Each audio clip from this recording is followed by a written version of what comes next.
Біз өткен уақытқа деген өз қарым-қатынасымызды өзгерте аламыз. Өткен уақыт мәңгілікке кетті. Бұл факт, және бұған ештеңе істей алмайсың.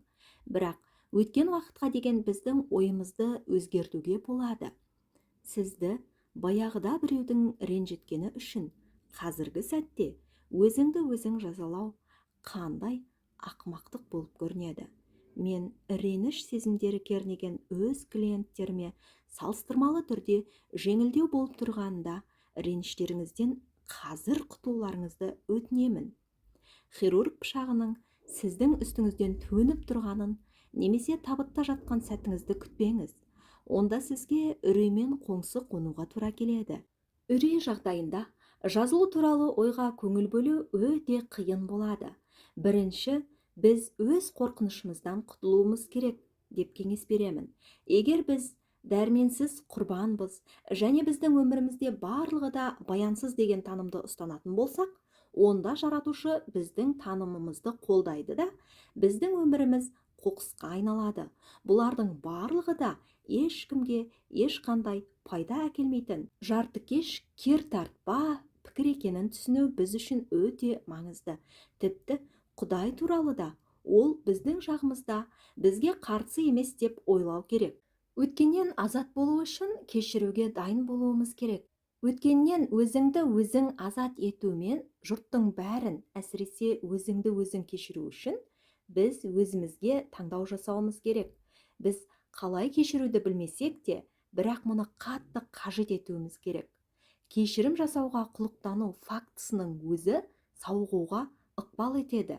Сенің мен қалаған бейнеде бола алмағаның үшін де сені кешіремін. Мен сені кешіремін және сені толықтай азат етемін. Осындай тоқтамға келу сіз кешірім ететін адамды да, кешірім етушіні де азат етеді. Тоқтамға келу үшін өзіңе өзің қайталай беру ғана емес, жазу да маңызды.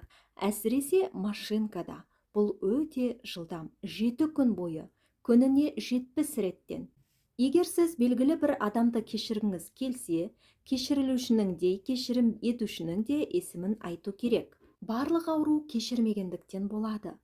Қалай адам ауыра бастайды, солай ол өз кеудесінен кешірім етілу қажет адамды іздеу керек.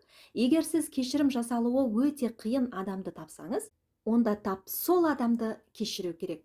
Кешіру демек азат болу. Сізге қалай кешіруді білу қажет емес. Ең керегі кешіруге құлықтылық. Әрі қарай сізге жаратушының өзі көмекке келеді. Біз өз қиналысымызды жақсы түсінеміз.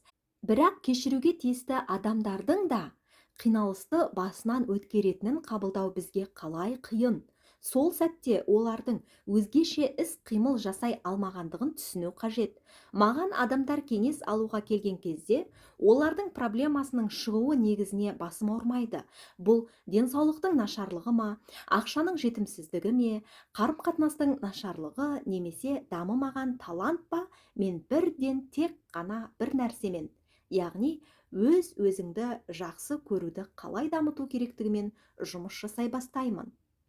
Міне біз кешіру техникасын үйрендік. Осы кешіру техникасын пайдалана отырып, денсаулығымыз бен материалдық жағдайымызды түзетуге аяқ басамыз.